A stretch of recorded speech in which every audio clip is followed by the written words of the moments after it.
Hi, we are making a lemon drizzle tray bake today. So hopefully you've got everything that you need today. We're going to be using an 8-inch tin or thereabouts. If you want to do cupcakes or a loaf tin, a loaf cake, you can do that as well. It's just a rough guide as to how much mixture you're going to get. But if you have been following along or you're new to us, we have got a recipe book out with some of our lockdown recipes. This is the all of the recipes up to pretzels, I think. So they're all available on YouTube to follow. But if you would like a selection of our lockdown recipes, they're in this book. It's available on Amazon, and I think we did up to pretzels. Anyway, there's loads of recipes in there, so do go check that out. And as I said, all of our recipes, our workshops rather, are on YouTube. There are loads on there, so if you are new, do go check out. We've got from bread to pasta to pizza to cakes, biscuits, lemon meringue pie, and even cinnamon buns. So well worth having a look at YouTube. And hopefully, fingers crossed, you all got onto our profiterole workshop last week that we pre-recorded and set as a premiere for you to enjoy whilst we were away. So I hope that worked for you guys and you all had fun making them. Alison said got her recipe book this week. It's great. Oh, brilliant. Thank you. We're going to ask for what oven temperature do we need? Right. So you're going to need 180 for conventional even, or 165 for fan. I'm also going to do my own shout out today because I know that our friends, the testers, are joining us. So hello to Charlie and Evie and Esme if they're baking along. Yeah. So we're going to be baking at 180 for conventional or 165 for fan. And Leslie said the profiteroles race. Brilliant, excellent. What you need to do is to put your 300 grams of butter into your bowl, along with your 300 grams of caster sugar. There we go. And then we're going to give that a nice mix up so you can't see the sugar. There's a bit of hammering going on in the background, but hopefully, because I'm wearing my microphone, you're not picking that up too much. I'm so excited to have my new kitchen. We're doing all right, aren't we? It's very manageable at the moment. We've got a very, very good team in who are keeping us very protected in our little bubble of a kitchen. So it's all happening around us, and I can't wait for it to be done. We've been asked for the gas mark. Go on, Mr. Boozbaker. You think it's 4? 3 or 4. It's around there. I think it's 4. Gas mark 4. Right. So just a bit of elbow grease. You can put these into a food processor if you want. But we're just going to cream that up.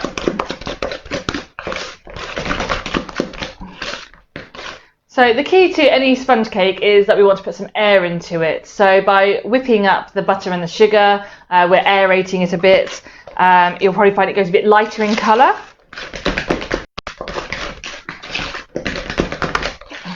And it's nice and smooth, really. Right. Are we all good? Lots of thumbs up. Move those out the way. Right.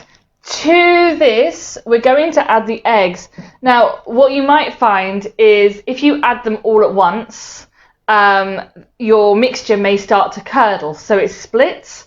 So what I suggest you do is add 2 eggs, give it a mix. If the mixture looks like it's splitting, then we're going to put a little bit of flour into it. Mr. Boozbaker? Yes. Have you got any baking? Oh, I've got baking powder. It's all right. I'm accusing him of not putting something else, and he has. Right. So 2 eggs into the mix.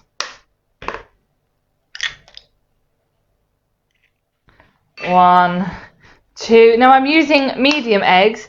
If your eggs are slightly smaller, if they weigh considerably less than, say, 60 grams, you can always pop another egg into this mix. Anne's asked how much flour do we need? So you're going to be needing 280 grams of self-raising flour. So at the moment, that is 2 eggs, and I can see, whilst it is combined, I can see that it is trying to split a little bit. So that's why we're going to put a little bit of flour just to bring it back together. Not all of it, just so, as I said, 280 grams of self-raising flour, of which I'm just going to take a heaped tablespoon and add to my batter, just to combine it a bit more. So that will work with any sponge mixture. If you do find that when you add the eggs it starts to separate, just add a little bit of flour to it. How are we doing, guys? Are we all keeping up? Am I going too fast today? Don't think so. There were some thumbs up beforehand, so I'm hoping they're keeping giving us thumbs up. That's all right. I'm going to repeat again, but I'm just adding the last 2 eggs. It's quite a nice simple one, this actually. So you have your 300 of butter, 300 of sugar. Then we've added a couple of the eggs, gave it a mix. If it starts to come apart, you add a tablespoon of your flour. And then I added the other 2 eggs. So as I said, you've got 280 grams of self-raising flour. And you're going to want to add a teaspoon of baking powder.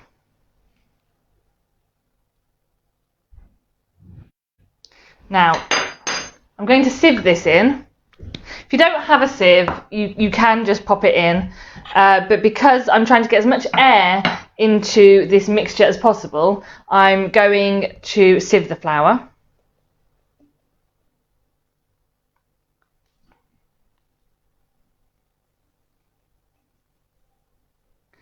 So we did a workshop earlier, going back to our sugar cookies that we made, the first workshop that we did on here for a charity who were doing an online festival. So that was good fun.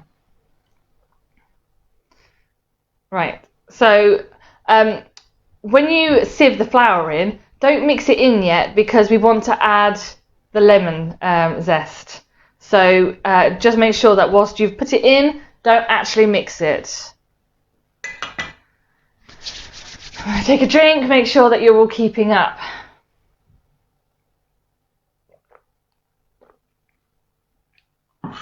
We all good? Right, I'm going to crack on. I don't know if you've noticed, I've got 2 lemons out when I've actually only called for 1 lemon. 1 lemon should suffice, but if you like a really extra lemony flavour, you can use 2. What we're going to do is we're just going to add the zest to the mixture. We're not actually going to add any of the lemon juice, just the zest. And then when it's baked, we'll add our kind of lemon syrup, which I'll show you how to make in a minute. So with 1 lemon, I'm going to use a tiny little grater to take off the yellow. I don't really want to take the white underneath it because that's quite bitter. So this is just going to go straight on top of my flour, which I haven't mixed in yet. So I'm just going to grate that zest.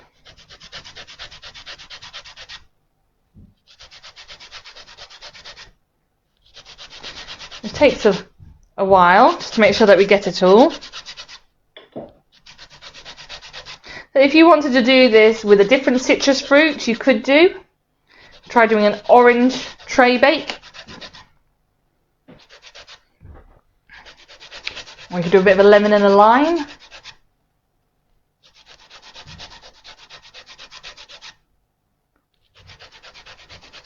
There we go.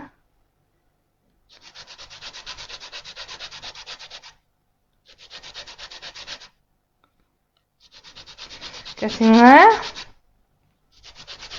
I'm just keeping it that it's the yellow part and not too much white.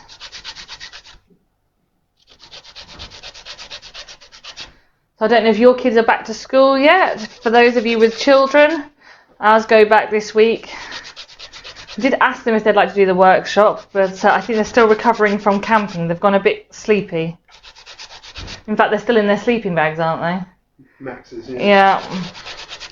Don't want to give them up for duvets anymore. They like their sleeping bags.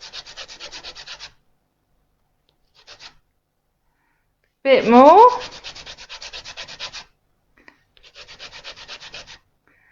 Nearly there, guys. You can tell when I'm concentrating because I stopped talking, don't I?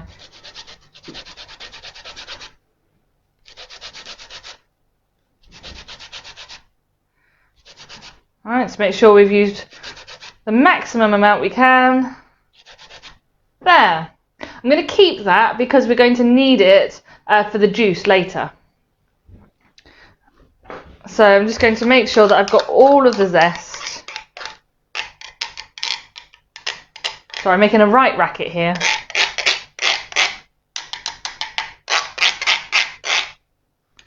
Right. Okay.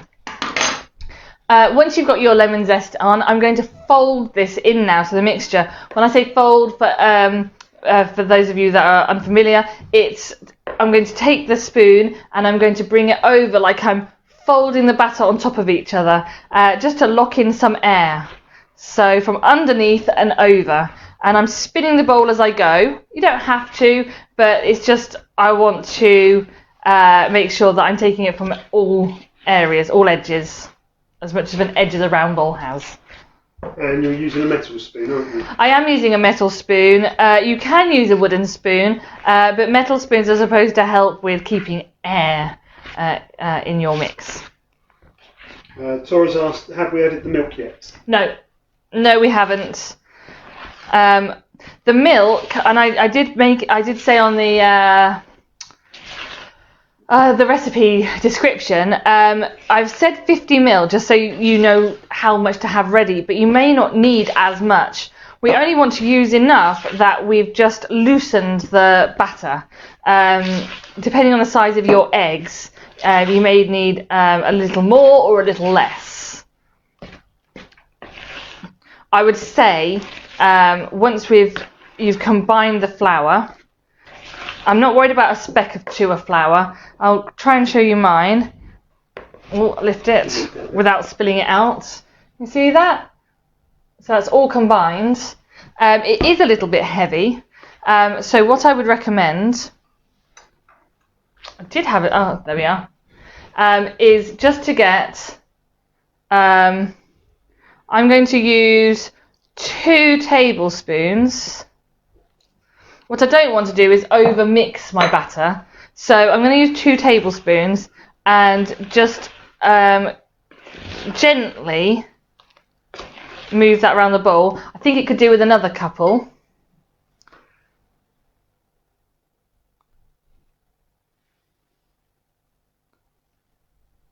So flour, depending on what you use and the size of your eggs, means that the overall consistency, you want to make sure it's right.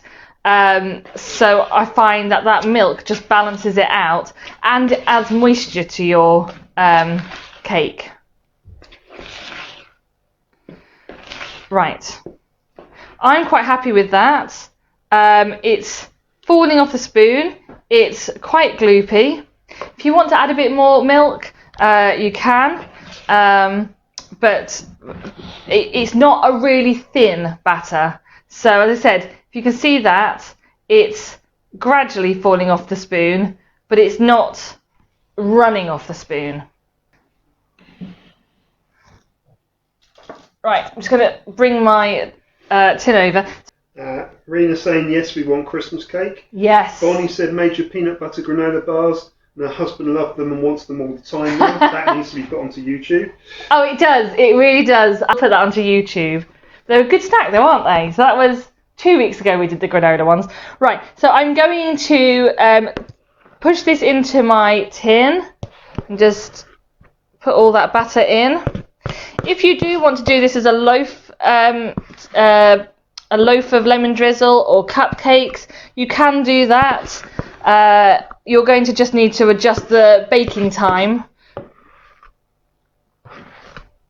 I think lemon drizzle is such a classic. Whenever we do wedding cakes, the lemon drizzle does feature quite significantly. I think it's just a really nice fresh flavour. So I'm just using the back of the spoon and I'm just going to push it into the corners to make sure that it's all nice and even. What size loaf tin are you using? So if you're doing a loaf tin, you could probably do 2, to be honest. You could do, is it £1 or is it a £2 loaf tin? A £2 loaf tin. So you may be able to fill 2 £2 loaf tins. So if you did want to do that and you only have the one, you could do a £2 loaf tin. Fill it up till it's about 2/3.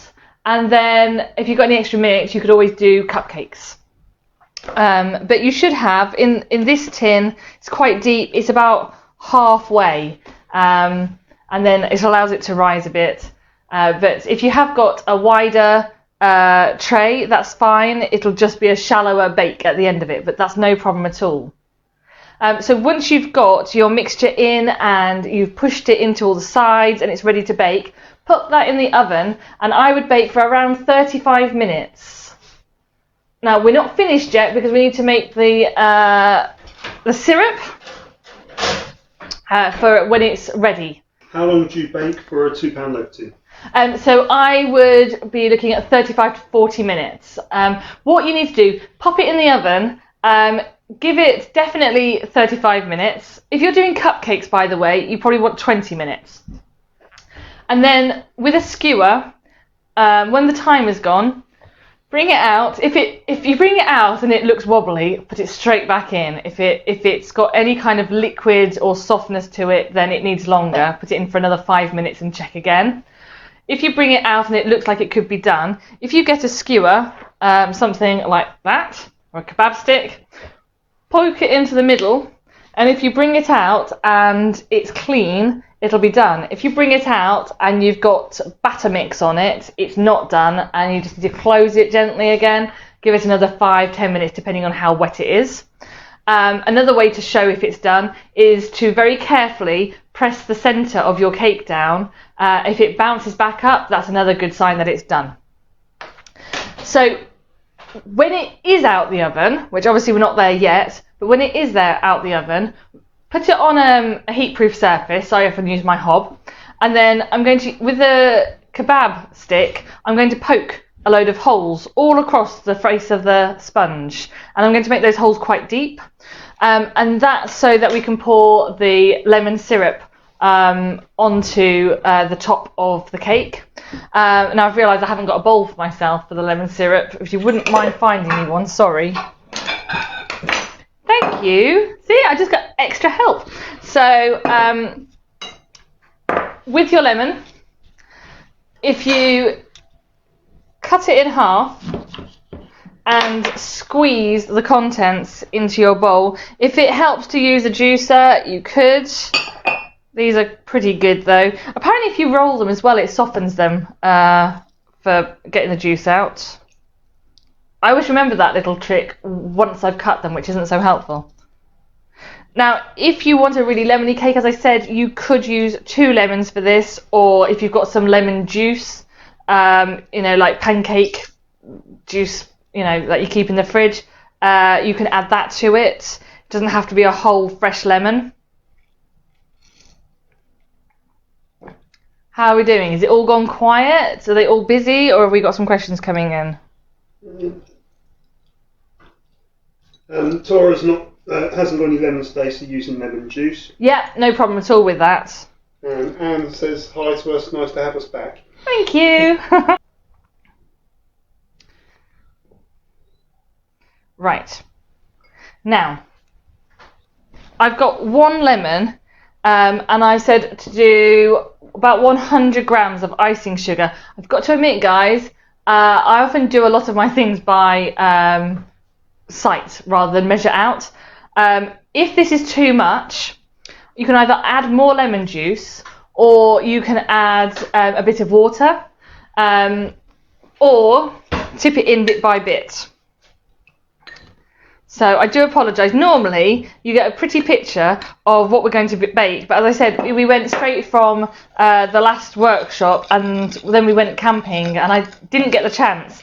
So I did well on all the other ingredients, and then I thought, oh goodness, I actually don't know how much I use for the icing sugar, because I tend to just pour it in until it looks right. Now the syrup, we're not looking for like a royal icing. We don't want it thick because we want it to sink into the cake. So I've not used all my icing sugar there.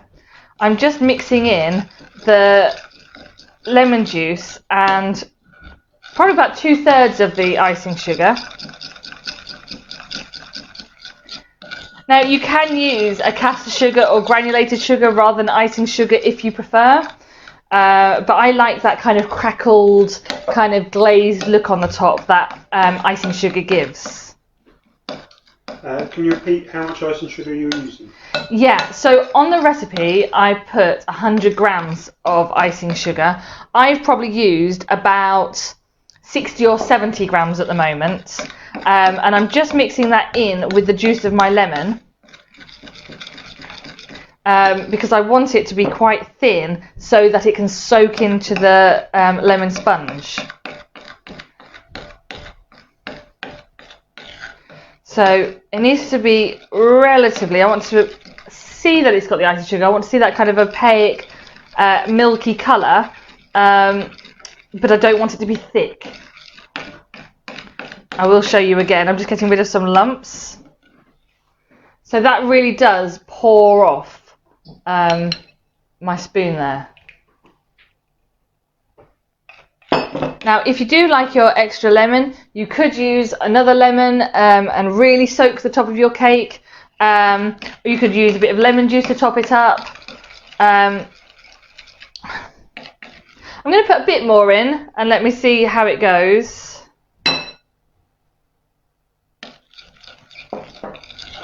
I think icing sugar always absorbs more than you think. So I do apologise that I didn't have an exact amount with this. But as I said, I was trying to envisage whilst sitting in a field how much I actually use of the icing sugar. I think I was, to be fair, that's all of it now, that's 100 grams. I'm doing my little happy dance inside because I think I was about right. It's also the size of the lemon, how much juice you get out of it. Yeah, if you've got a smaller lemon, then you might want a little less of the icing sugar. But no, that is right. Ta-da! Yeah, there you go. So still nice and runny. You don't want it any thicker than that, because this is going to soak into your cake when it's out of the oven. There we go. So when your cake is out of the oven, you're going to put this on pretty instantly. So very carefully, because it will obviously be hot, you're going to poke your cake with the kebab stick or something equivalent, and you need to poke it all around, so 20 or so times, maybe even more than that, just lots and lots of poking it. And then you can drizzle this on either with a spoon and use the back of the spoon to spread it, or you could use a pastry brush to brush it on. It doesn't really matter, whatever you have to hand really. You can leave that on the top and then leave it to cool, and you'll end up with a nice glaze of icing sugar, and that lemon and sugar will have run through all those holes, which will give you a beautiful lemon cake. We've got any other questions? Do you leave the cake in the tin?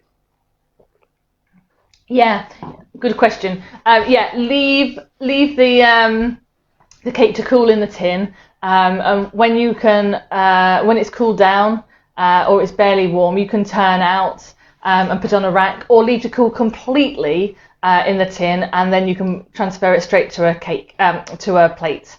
And then there's nothing else to do, because we are just doing a one layer cake there. So, and you've got your flavouring in it. It's dressed. If you want to add some decoration, you could add some twists of fresh lemon, or some longer strands of lemon zest, or just eat it as it is. To be honest, I think just squares of beautifully fresh lemon drizzle cake are just the best thing ever. So I would just put it straight with a cup of tea and go serve it. If you do want to freeze it, you can. That's not a problem. And if you want to store it, then I would suggest a Tupperware or a tin, and it will be good for a few days. Thank you very much for joining us. We will put our heads together for more workshops, and don't worry guys, I am considering Christmas quite a bit, so we'll come up with some dates for workshops for those. Right then, I will leave you to your weekend. Enjoy. Bye.